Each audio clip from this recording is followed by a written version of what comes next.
ഇരുട്ടിനെ അടുത്തറിഞ്ഞവർക്കേ വെളിച്ചത്തെ മനസ്സിലാക്കാൻ കഴിയുകയുള്ളൂ.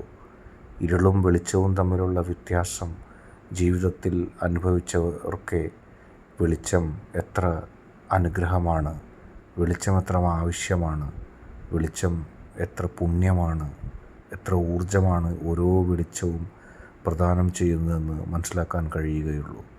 ഇരുട്ട് ജീവിതത്തിൽ എത്ര ഇരുട്ട് സമ്മാനിക്കുന്നുവെന്നും എത്ര നഷ്ടബോധം നൽകുന്നുവെന്നും വെളിച്ചം ഇരുട്ടും തമ്മിലുള്ള വ്യത്യാസം ജീവിതത്തിൻ്റെ അനുഭവങ്ങളിലൂടെ അറിഞ്ഞവർക്ക് മാത്രമേ പറയാനും അറിയാനും കഴിയുകയുള്ളൂ.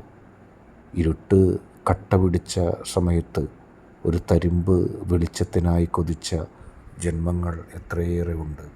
അവരാണ് പിന്നീട് ഇരുട്ടിനെ അകറ്റി വെളിച്ചത്തെ ജീവിതത്തിലേക്ക് കൊണ്ടുവന്നവരും.